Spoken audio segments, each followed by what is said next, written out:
Papi mwana mboka, mwana ya Angola. Papi mwanga. Beba iwe iwe iwe. Beba iwe iwe iwe. Zina bonde la bonde la bonde la bebe. Bebe. Hey, bonde li bonde. Bonde la bebe. Bebe. Hey, bonde li bonde.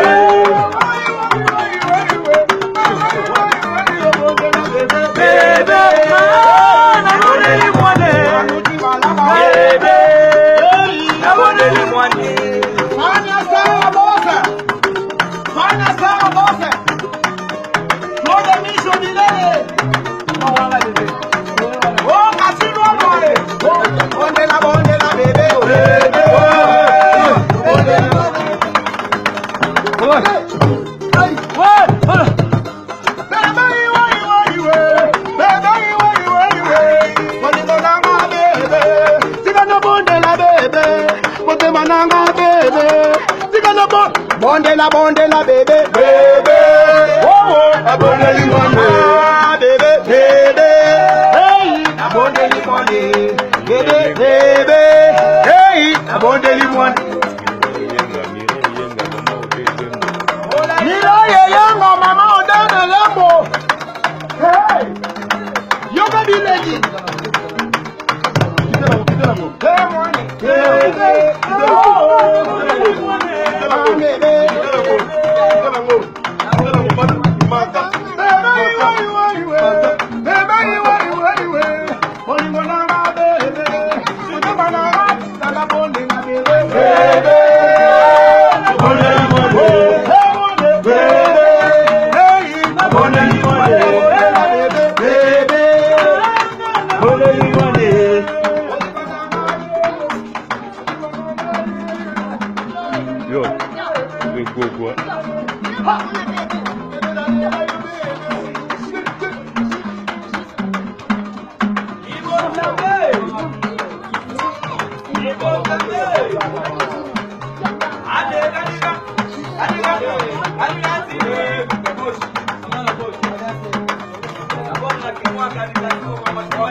Yo, London City, London, Maman, Charlotte Pigeon, Ibrahim Yanzambe, Hollande, Panama, partout, tous les labino, ici au travail, ils sont toujours travaillés quoi.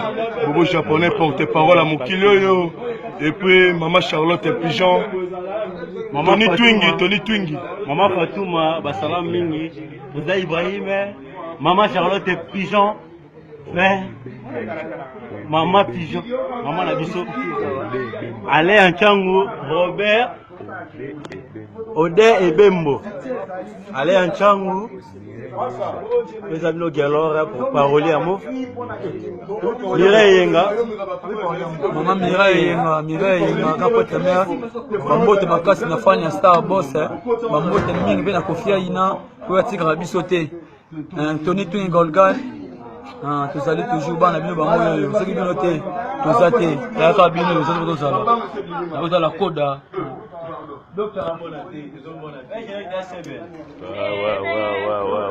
c'est bien bon ça, comme la Diodore, mais il y a toujours Nathan,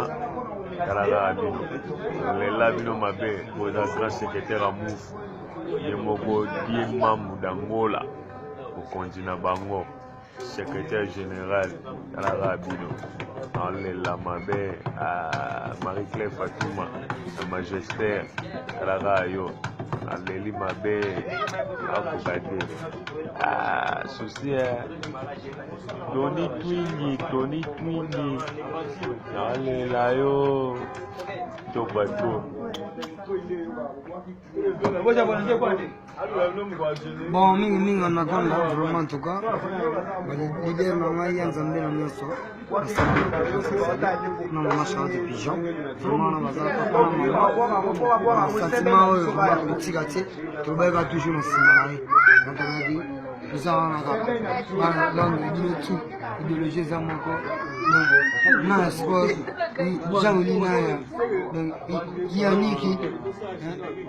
Yannick Luta Maro, Yannick Maro.